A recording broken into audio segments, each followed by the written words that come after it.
are just alike. You know, this whole section is just for the preacher. Preachers love this stuff. We'll pick on his in a minute, then he'll shut right up on him. Just so funny. But yeah, Assemblies of God's very, very interesting. I love that. I love it. You can tell. And Methodist is structured very much the same. Any Methodists here? Methodist? Ooh. Shouting Methodist? You know God's coming back. Look at him, shouting Methodist in church twice this week. My Lord have mercy. What is the world coming to? But Methodists, they're structured very much the same. Methodists, they have general superintendents and all that stuff. They are just one little difference in us. You can tell because look at the Methodist women sitting near you. Their hair always looks good. It's something about they don't like to get their hair wet, so they just got that nice dew all ready to go, just all thick. Look. See, let me explain this so we can move on.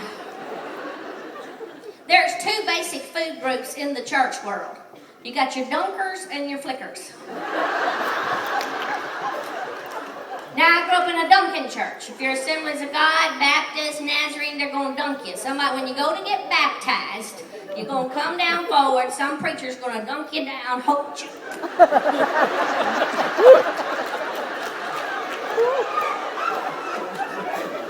That's how it was with me, anyway. My dad was doing the dunking, so all I could hear was that vengeance is mine, saith the Lord. And I'm not sure you're supposed to use a defibrillator at a baptismal service.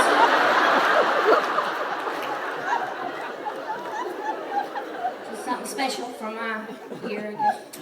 But yeah, you get dunked. Now, Methodists are more polite about it. They line up. The preacher just gives them a little spritz as they go out the door. That's it. Just flip them. That's true. I was in a church in California. A preacher stood there with a water gun. Anybody? Anybody here? Anybody?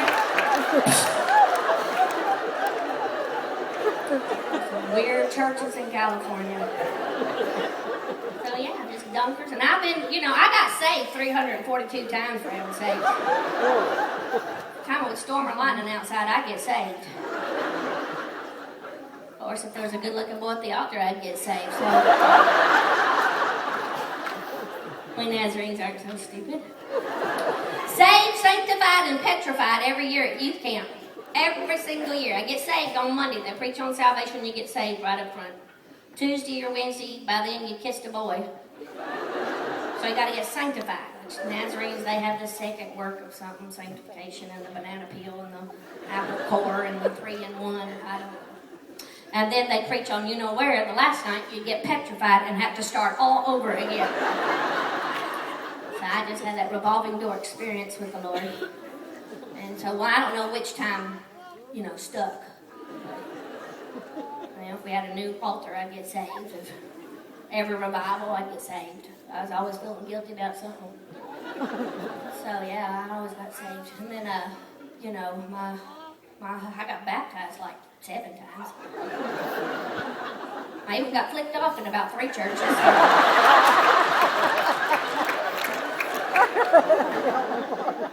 But yeah, got baptized. I got baptized twice in the Jordan River. That's in Israel, in case you don't have maps in your Bible. Jordan River, that's where Jesus got baptized. He got baptized once, because he's Jesus. I got baptized twice, because every year they were giving away really good souvenirs.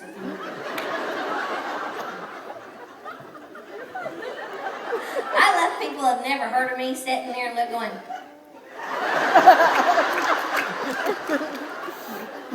It's so good.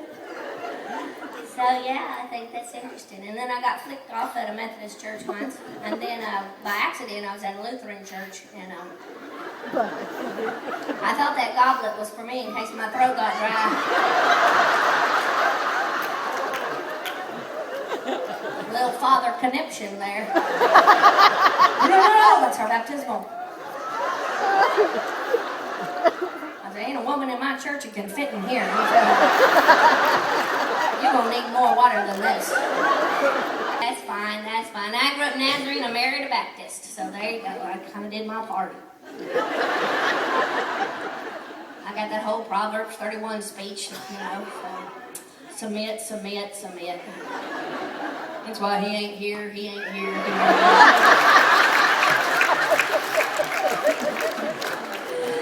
Yeah, because my husband is Southern Baptist. Any Southern Baptists in here? Yeah. You lost. We are Southern Baptists through and through. Isn't that precious? And there's 150 million different kind of Baptists. If y'all get together, we could take over the world. Or at least the Republican Party. Yeah, I was on Huckabee this week. He's a Baptist preacher. Did you know that Governor Huckabee used to be a Baptist preacher? Well, you know that's going to go well on the ticket. But yeah, he's really sweet, really nice. I felt a little nervous. I quoted some verse in the Bible and it wasn't even in the Bible. I just said, I was testing you, just to say. I'm sure you haven't lost your Baptist roots. But yeah, no, Southern Baptist. My husband was Southern Baptist. And then there's what? Fundamental Baptist? Any fundamental Baptists here? You fundamentally? That's the Falwell people. Jerry, hi, I'm Jerry Falwell. He was fundamentally Baptist. Just believes everything fundamentally. So yeah, and look, everybody's nervous. He's dead. We can talk about him. He can't hear. My whole family, very dear friends of mine, so just hush. I kept teasing I was going to, put something weird on him as they shut the lid. I just thought that'd be so funny. His son didn't, but I thought it would be funny. Mother.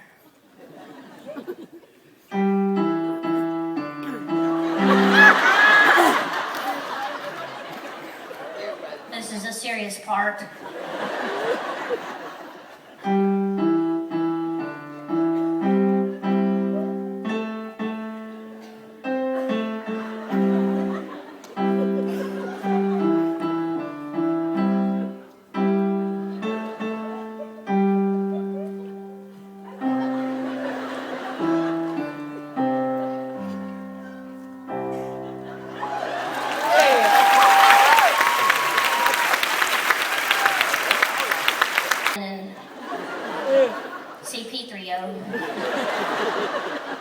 And so, I started paying attention to piano players. Now, back in the day, in the church day, they had the quartets. Now, the quartets, when my daddy pastored for a while in Myrtle Beach, South Carolina, so you could get a quartet to come to your church if you have a church on the beach. And the cute ones would, and I don't mean this ugly, because Miss Minnie, my mentor, used to say, just because you're on a diet don't mean you don't look in the refrigerator.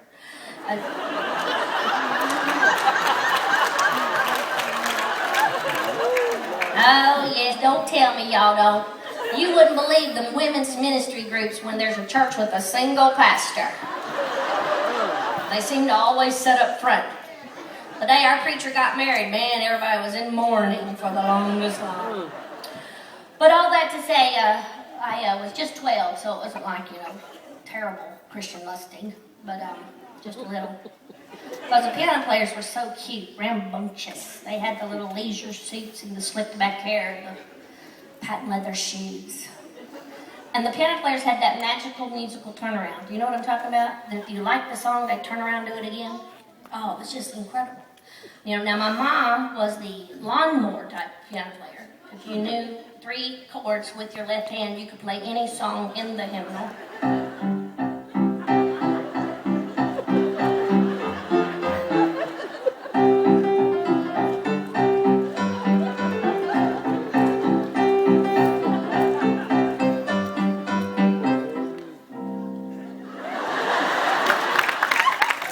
That was the beginnings of contemporary Christian music. No, and then the quartets came along and just blew my mind musically. Because if you'd respond, if you'd shout, if you'd say glory, whatever, they...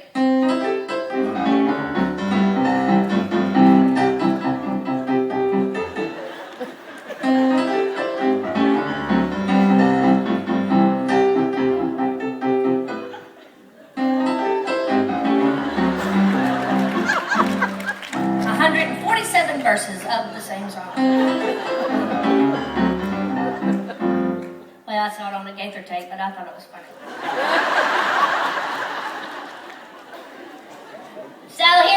getting at, I went to a Christian college for a brief time, and they later suggested another one. And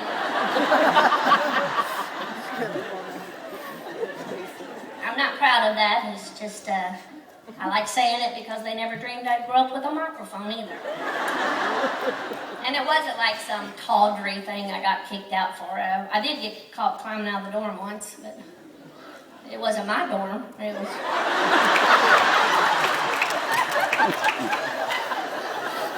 I was collecting money. I was the only one with a car, and I would sneak and go to Krispy Kreme because you can't have a Christian college and a Krispy Kreme right down the street. You smell that. It's like the devil standing out there going, "Come to me." So I was, broke. I'd go gather up money, I'll sneak out and get them if y'all pay for them, and I'd go around getting all the money and then sneak and I made good money that way. Which came in handy at the next school. But, it's kind of a financial aid thing. Pay up or get out was basically what I remember hearing. And I got an acting scholarship at Austin Peay University in Clarksville, Tennessee. And I finished up there. And but when I went there, I still discovered that you still had to eat. And, they didn't have, back in the day, we didn't have meal cards and stuff like that. It was like, welcome, you're on your own. Good luck. And so I had to get a job. Now, I didn't have any skills to speak of as a preacher's kid. I learned how to teach Sunday school and clean the bathrooms and sing the special by the time I was 4. But that doesn't always look good on a resume. And so I had to get a job. And the only job I could get in town was a small establishment on a darkened street, but they had interesting lighting. A lot of neon, basically. A little piano in the corner, and if you'd wear a little spangly clothes and put a basket on the end of your piano, people would leave an offering. And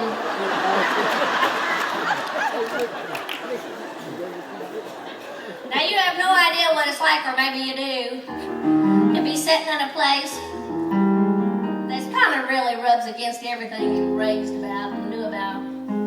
And they had a very limited menu, so people really weren't eating. They just served beverages for the most part. And you're sitting there playing your songs, and you look out, and there sits your mother. Front row with a glass of milk and a King James Bible. Now, she didn't bring the little tiny Gideon Testament. No, it was the whole coffee table version with the list of everyone that is dead and gone, and she would turn the pages real slow and just cry. And I would get so nervous, my hands would sweat. My mama called it good old-fashioned conviction, which is true. If you look in your Bible concordance, under the word conviction, there is a little picture of my mother in the corner. And so I would get so nervous, I would start changing the words so she'd think I was witnessing. Don't know why.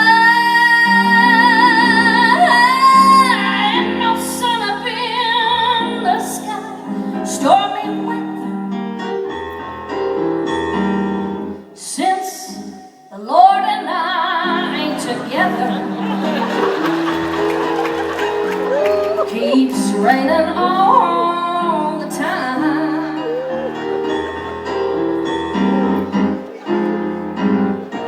Life is bare,